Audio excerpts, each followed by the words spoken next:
Dahulu kala, ada seekor rusa yang menjadi kepala kawanan rusa yang berjumlah 1000. Dia mempunyai 2 putra.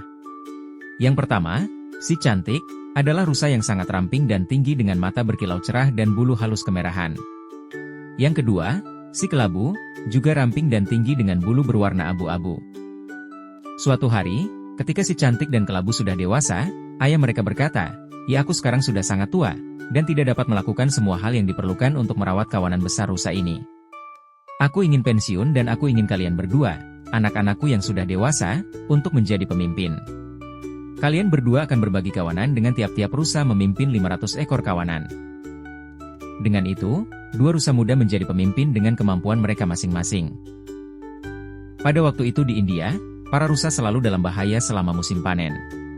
Tanaman padi paling tinggi ketika siap dipanen, dan para rusa tidak bisa menahan diri untuk tidak memasuki ladang padi untuk memakannya. Untuk menghindari rusaknya hasil panen mereka, manusia menggali lubang, memasang jebakan yang tajam di tanah, dan membuat perangkap batu untuk menangkap dan membunuh para rusa. Jebakan biasanya berupa lubang yang di dalamnya ditanam bambu runcing atau besi paku rajam. Ketika musim panen tiba, rusa tua yang bijak memanggil kedua putranya. Dia menyarankan mereka untuk membawa kawanan rusa ke hutan di atas gunung, jauh dari sawah yang berbahaya. Dia sudah menggunakan taktik ini untuk menyelamatkan para rusa dari luka dan kematian selama bertahun-tahun. Kemudian dia akan membawa mereka turun kembali ke dataran rendah setelah panen selesai.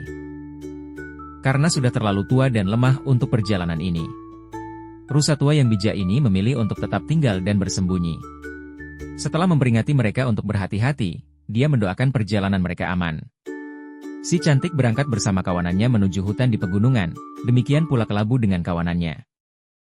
Mengetahui bahwa sekarang adalah saatnya para rusa berpindah dari dataran rendah persawahan ke dataran tinggi pedesaan, penduduk desa bersembunyi di sepanjang jalan untuk membunuh para rusa saat mereka lewat.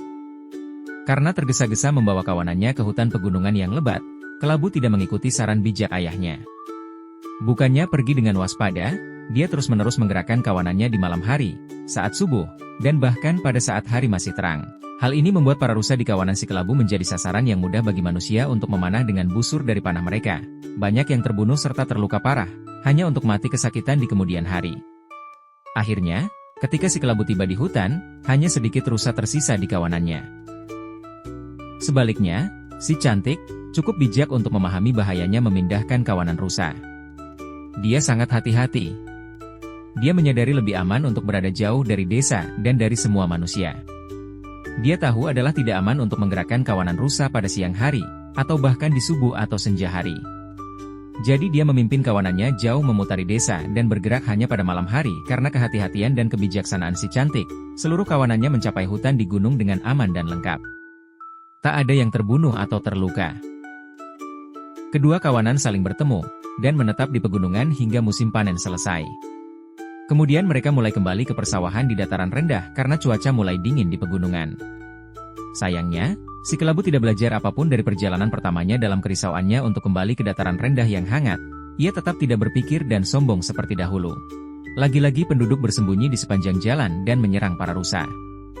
Semua kawanan si kelabu yang tersisa terbunuh. Hanya si kelabu sendiri yang selamat dari perjalanan berbahaya tersebut. Namun si cantik memimpin kawanannya dengan hati-hati seperti sebelumnya. Dia membawa seluruh 500 rusa kembali dengan selamat. Melihat para rusa, pemimpin tua berkata kepada pasangannya saat kawanan rusa masih berada di kejauhan, "Lihat, si cantik membawa semua pengikutnya kembali dengan selamat bersamanya. Sedangkan si kelabu kembali dengan terpincang-pincang seorang diri tanpa 500 kawanannya." Mereka yang mengikuti pemimpin bijaksana yang berkualitas baik akan selalu aman. Namun mereka yang mengikuti pemimpin bodoh yang ceroboh dan egois, akan jatuh dalam masalah dan hancur. Setelah berlalu beberapa waktu, rusa tua itu meninggal dan terlahir kembali sebagaimana karmanya.